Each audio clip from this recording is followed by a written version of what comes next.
akan melanjutkan materi kita hari ini tentang kalor. Kalau pertemuan sebelumnya kita sudah membahas tentang suhu. Nah, dengan mempelajari kalor, maka kita akan bisa membedakan apa itu suhu dan apa itu kalor. Kita lihat di sini, pengertian kalor. Kalor adalah energi panas zat yang dapat berpindah dari suhu tinggi ke suhu rendah. Berarti dari sini bisa ditunjukkan bahwa kalor itu ada apabila ada perbedaan suhu.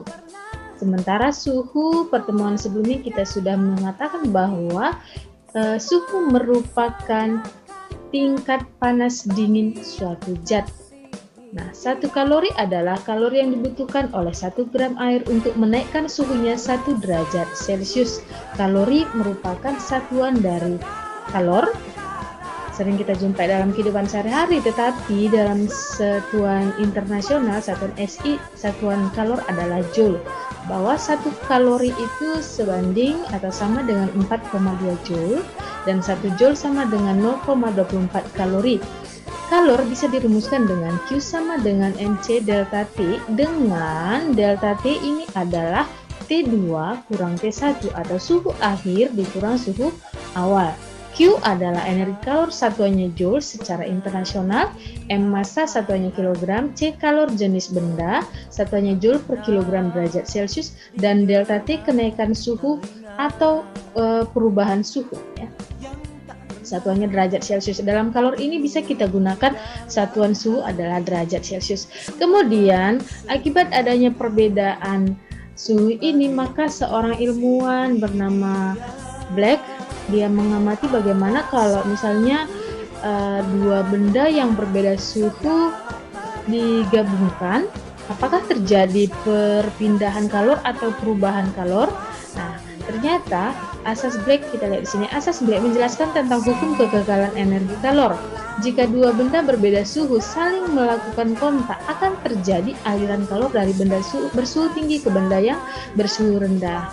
Nah, jadi di sini asas Black ini menyatakan bahwa kalor yang diserap sama dengan kalor yang dilepas. Ingat, yang menyerap kalor adalah benda yang suhunya rendah, sementara yang melepaskan kalor adalah benda yang suhunya tinggi. Contohnya, kalau misalnya kita mencampur air panas dengan air dingin, air panas dengan air dingin, jadi air panas dia melepaskan kalor, sementara air dingin menerima atau menyerap kalor. Nah, sama seperti ketika kita menyentuh air hangat, nah, atau ini ya, atau kita memasukkan air panas ke dalam gelas, maka gelas itu akan menjadi panas. Di situ menunjukkan bahwa gelas menerima atau menyerap kalor dari air panas. Sekali lagi ingat bahwa yang melepaskan kalor adalah yang bersuhu tinggi dan yang menyerap kalor adalah yang bersuhu rendah. Kemudian ada juga yang namanya kalor jenis dan kapasitas kalor. Kalor jenis itu disimbolkan dengan C besar, merupakan banyaknya kalor yang dibutuhkan oleh 1 kg zat supaya suhunya naik atau turun sebesar 1 derajat Celcius atau 1 Kelvin, dan dirumuskan dengan C sama dengan Q per M delta T. Sementara kapasitas kalor itu C besar ya. C besar yang definisinya adalah kemampuan suatu benda untuk menerima atau melepas kalor sehingga dapat menaikkan atau menurunkan suhu benda sebesar 1 derajat Celcius atau 1 Kelvin, dirumuskan dengan C sama dengan Q per delta T atau C sama dengan M kali C. Ingat, C besar adalah kapasitas kalor, C kecil adalah kalor jenis. Q adalah energi kalor, C di sini dituliskan C besar kapasitas kalor, satuannya joule per derajat Celcius, M massa satuannya kilogram, C kalor jenis benda satuannya joule per kilogram derajat Celcius, delta T kenaikan suhu, ini biasanya suhu akhir dikurang suhu awal. Nah, pada umumnya kalor jenis benda ini sudah ada nilainya, tetapi kalau kapasitas kalor bisa kita cari dengan rumus yang sudah ditentukan. Nah, kemudian ada perubahan fase ya, perubahan fase. Kita lihat di sini zat dapat berbentuk padat, cair atau gas. Ketika terjadi perubahan fase, sejumlah kalor dilepas atau diserap satu zat, yaitu sebesar Q sama dengan M kali L, dengan Q adalah kalor, satuannya kalori dibuat di sini ya, satuan CGS-nya. M adalah massa, satuannya gram, L adalah kalor laten, satuannya kalori per gram. Jadi yang mengubah benda tersebut itu akan ada berperan kalor laten namanya. Kemudian kita lihat di sini kalor penguapan air itu 100 derajat Celcius. Kalau pada suhu 100 derajat Celcius itu sebesar 530 kalori per gram, sementara kalor peleburan es pada suhu 0 derajat Celcius itu sebesar 80 kalori per gram ya. Nah, jadi di SMP mungkin sudah pernah juga dipelajari dari padat ke cair namanya mencair, dari cair ke padat namanya membeku, itu sudah dipelajari ya. Nah, kemudian kita lihat di sini perubahan wujud. Perubahan wujud benda dipengaruhi oleh energi kalor. Perubahan wujud zat semacam ini dinamakan perubahan fisis atau fisika. Ada 3 jenis wujud zat kita ketahui itu ya, ada zat padat, cair, dan gas. Kita lihat di sini, kalau terjadi perubahan antara gas ke cair ya, gas ke cair itu namanya mengembun, dari cair ke gas namanya menguap, dari gas ke padat namanya menghablur, dari padat ke gas namanya menyublim, dari cair ke padat membeku, dan padat ke cair mencair. Nah, ini sering kita jumpai, perubahan-perubahan wujud ini sering kita jumpai dalam kehidupan sehari-hari. Nah, silakan cari dan lihat di lingkunganmu perubahan wujud dari zat apa ke zat apa yang sering terjadi gitu ya. Misalnya dari cair ke gas, kalau sepagi hari mungkin kita lihat di rumput-rumput di sekitar rumah kita itu ada embunnya, itu terjadi ada zat cair ke gas. Kemudian kalau misalnya kita mau membuat es batu, berarti kita ambil air kemudian masukkan ke freezer akan membeku. Nah, itu perubahan wujud dari cat ke padat. Boleh ya dicari lagi nanti contoh-contoh dalam kehidupan, dalam lingkunganmu apa saja yang terjadi, perubahan wujud apa saja yang terjadi. Oke, kita lihat di sini dalam proses perubahan wujud terdapat 2 persamaan energi kalor, yaitu kalor perubahan suhu dan kalor perubahan wujud. Kita lihat kalor perubahan suhu itu dirumuskan rumus dasar dari kalor, yaitu Q sama dengan MC delta T. Sementara kalor perubahan wujud itu Q sama dengan M kali L. Tadi sudah kita bahas juga ya. Nah, jadi dua kalor inilah yang berperan ketika terjadi proses perubahan wujud ya. Ketika terjadi perubahan wujud. Oke.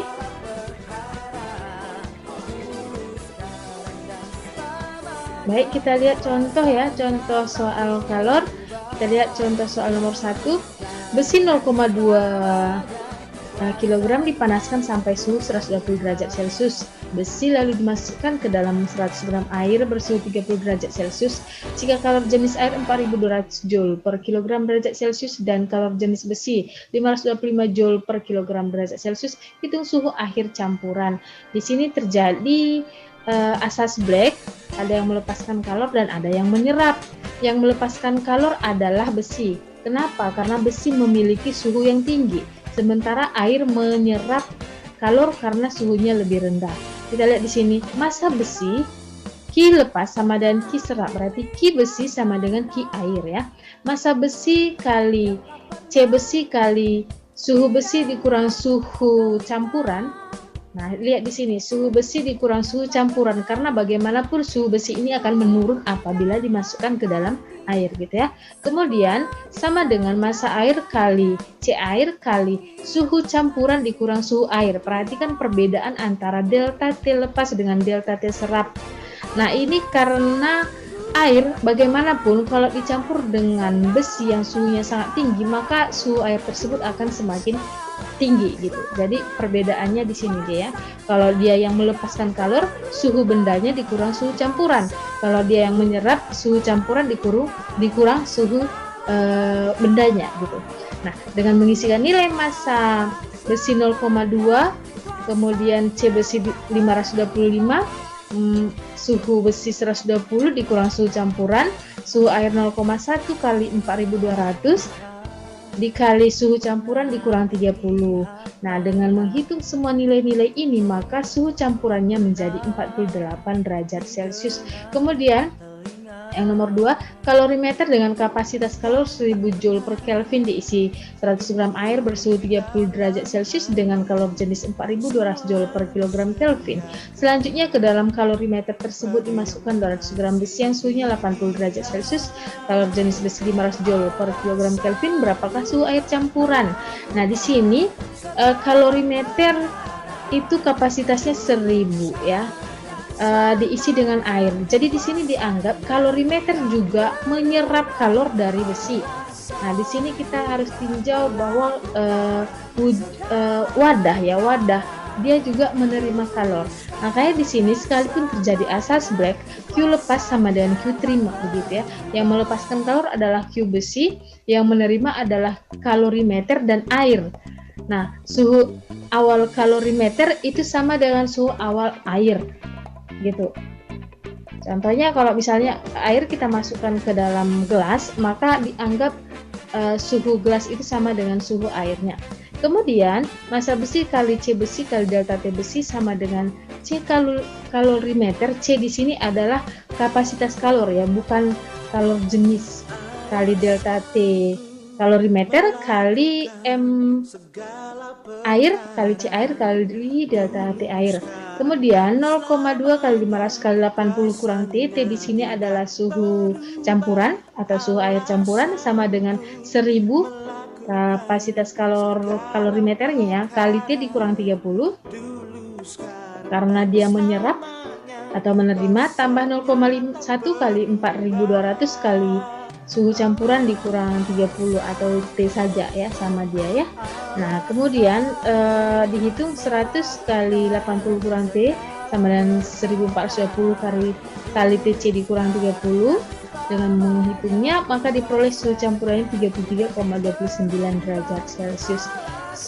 Contoh yang ketiga, kita lihat 100 gram air dengan suhu 30 derajat Celcius dicampur dengan 500 gram air bersuhu 80 derajat Celcius. Tentukan suhu campurannya. Kalor jenis air sama dengan 1 kalori per gram derajat Celcius. Kita lihat di sini air dingin itu suhunya 30 derajat Celcius dan massanya 100 gram. Air panas suhunya 80 derajat Celcius, massanya 50 gram. Jadi ketika air panas dicampur dengan air dingin, maka akan ada namanya suhu air campuran. Berarti suhu air panas itu menurun, suhu air dingin naik, gitu dia ya. Nah, penyelesaiannya Q serap sama dengan Q lepas, Q1 sama dengan Q2, Q1 maksudnya untuk air dingin, Q2 untuk air panas, gitu ya. M1C1 delta T1 sama dengan M2C2 delta T2.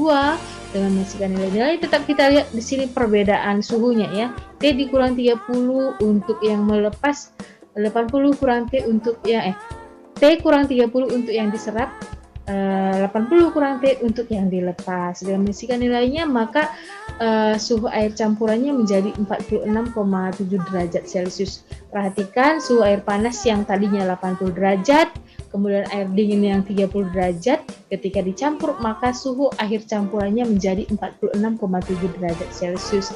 Nah, demikian ya untuk materi kita hari ini. Semoga dipahami. Silakan kerjakan latihan ini ya, satu soal aja.